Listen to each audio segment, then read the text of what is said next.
ये कहानी एक सच्ची घटना पर आधारित है जो कि हमारे सब्सक्राइबर रुद्र प्रसाद ने भेजी है। रुद्र अपने 10th के एग्ज़ाम पास करके अपने दोस्त के साथ हायर सेकेंडरी के लिए दूसरे शहर गया। रुद्र और उसके दोस्त ने कई पीजी के चक्कर लगाए पर उन्हें कोई भी रूम नहीं मिल रहा था।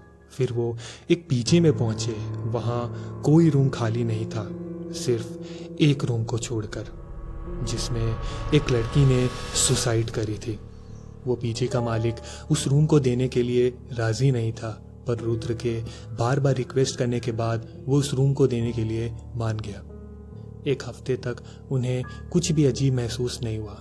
फिर एक दिन अचानक रुद्र के दोस्त की तबीयत खराब हो गई, जिसके बाद रुद्र के दोस्त ने उस रूम को छोड़ दिया। अब रुद्र उस रूम में अकेला रहने लगा। एक रात रुद्र अपने बेड पर सो रहा था, तभी उसे किचन से बर्तन गिरने की आवाज़ आने लगी। रुद्र ने सोचा कि ज़रूर किचन में चूहा होगा और वो सो गया। जब सुबह होने के बाद रुद्र अपने किचन में गया तो वहाँ बर्तन बिल्कुल बिना गिरे अपनी जगह पड़े थे। दूसरे दिन जब रात को रुद्र सो रहा था तो उसने देखा कि उसके रूम में एक लड़की रो रही थी। वो लड़की रुद्र के पास आकर सो गई। फिर वो झट से रुद्र के ऊपर आ गई और रुद्र को देखकर हंसने लगी। तभी रुद्र की आंखें खुल गई। वो सब एक बुरा सपना था। रुद्र ने उस बात को उतना सीरियसली नहीं लिया। दूसरी रात जब रुद्र अपने बिस्तर पर सो रहा था तो उसके रूम के दरवाजे को कोई जोर जोर से ठोकने लगा। जब रुद्र ने अपने रूम का दरवाज़ा खोला तो वहाँ कोई नहीं था।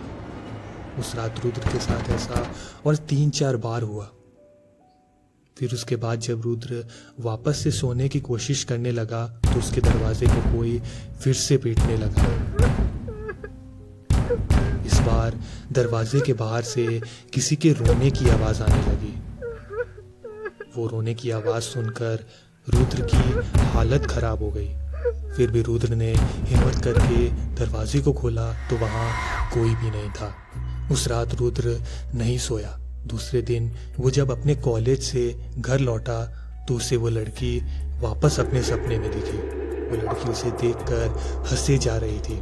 तभी रुद्र की आंखें खुल गई। रुद्र को ऐसा लग रहा था कि उसके बिस्तर पर कोई लेटा हुआ है। जब उसने अपनी बाईं ओर देखा तो उसके बिस्तर पर बिल्कुल वही लड़की लेटी हुई थी जिसको उसने अपने सपने में देखा था। रुद्र सीधा वहाँ से उस रूम के मालिक के पास गया तो उस आदमी ने रुद्र से कहा कि मैंने तो आपको पहले ही बोला था कि उस रूम में एक लड़की ने सुसाइड करी थी, इसलिए वो रूम बंद रहता है। आपने फोर्स करा इसलिए वो रूम मैंने आपको दिया।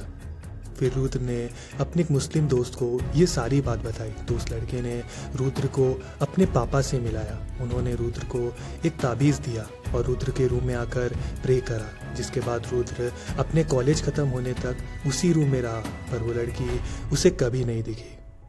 ये कहानी हमारे सब्सक्राइबर रुद्र प्रसाद ने भेजी है। Thank you so much for sending the story. अगर आपके पास भी ऐसी ही कुछ भूतों से जुड़ी कहानी है या आप नेक्स्ट स्टोरी के लिए नेम्स सजेस्ट करना चाहते हैं तो आप कमेंट बॉक्स में नेम्स और डिस्क्रिप्शन में दी गई मेल आईडी पर स्टोरी भेज सकते हैं।